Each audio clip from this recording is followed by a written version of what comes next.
Just want to show you how I process my clay thus far. I got this stuff from an outcrop in Chattanooga. It's just shell. And then I put it in this here rag and fold it up. Started out with getting the big chunks with a hammer. And then got this big old brick. Get the brick, pick it up, drop it on it. I'll do that over and over until I get a fine processed powder. Okay, so this is after pulverized a little bit.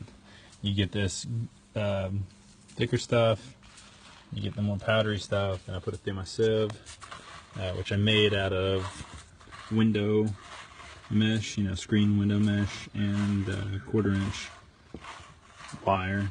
And of course you see the 2x4s, it's not that pretty. But then what it does is give me this beautiful powder over here, which I'm going to utilize as my clay. Alright, this is after I screened it. It's pretty decently thin powder. I'm not upset with it. I mean, there's some bigger grainy stuff over here. For the most part, powder. Alright, on to the next step. Now for the part that I hate the most. After all that hard work of mushing it up and drying it out, you just add water.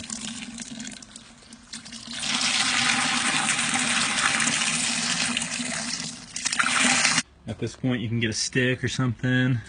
If you can look, you can see organics bubbling or coming up to the top from all this, which is what we want when we get all the organics out. You can use a stick and stir it up. Me, I go the easy route.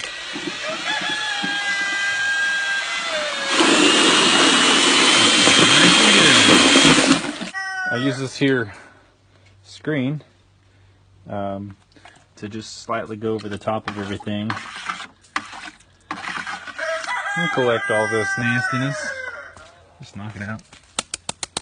Do it again and again and again. So I just mixed it all up, and hopefully what I'm trying to accomplish here is get 100% saturation with this shell that I pulled out from the it was actually between the Chattanooga shell, it might have been the Maury shell. It was about, it's the Devonian period, so maybe 400 million years old.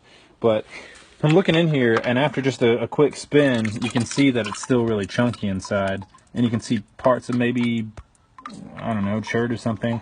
But we're going to let it settle for 24 hours or however long it takes to hopefully get a mushy, nice clay. This process is called levigation.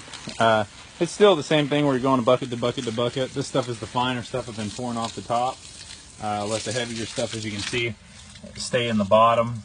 And I'll pass from bucket to bucket and pour my finer stuff over here, screen that, and keep on doing it over and over until you get just a bunch of fine stuff on top and all your coarse stuff on the bottom.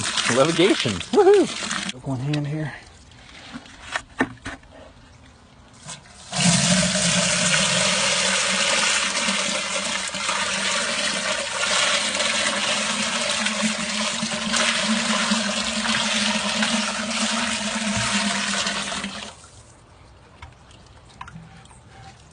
Grit still left in the bottom. Wash that out.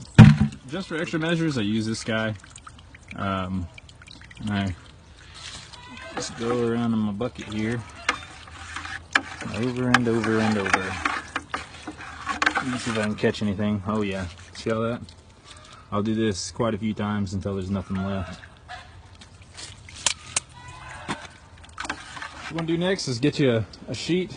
I know this one's nice and pretty. They got me a little box right here, plastic Tupperware, use whatever. So stick it right in here. As you can see, I flatten it out. And I will be putting my screen on top of this. One last screening. And just pouring it right on in. Alright, there we go. Got the screen set up on top. You don't really have to do it this way, but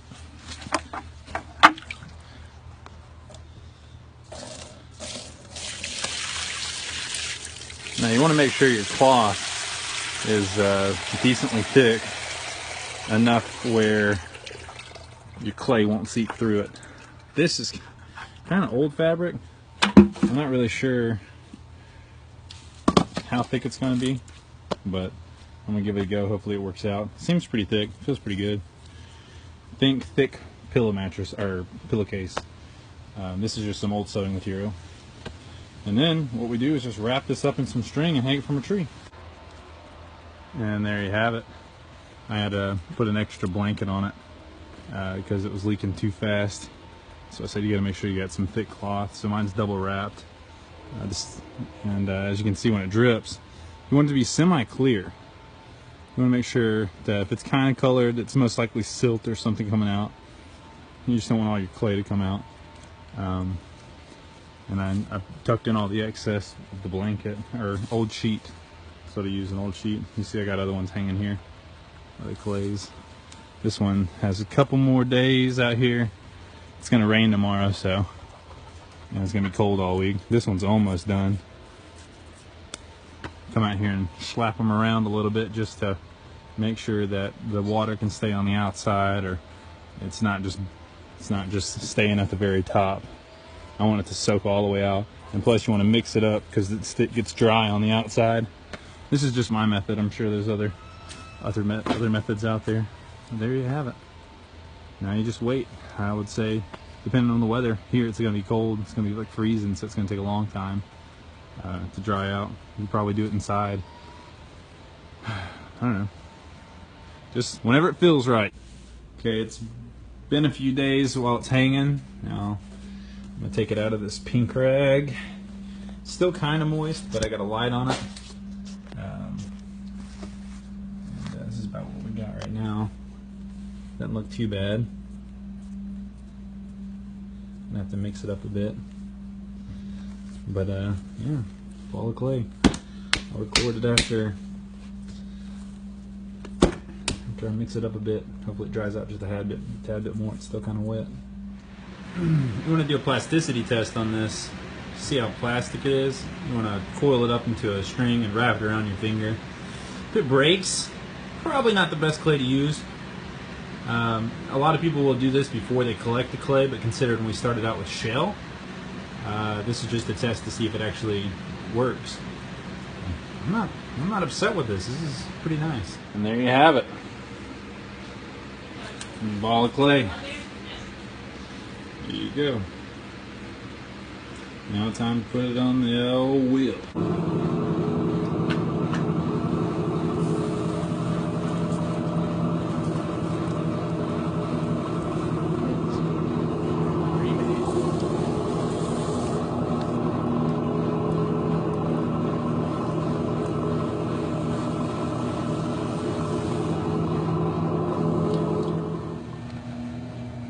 This is local clay, processed and refined right here in Chattanooga, Tennessee. This beautiful creation created right here at the 423 Pottery Studio.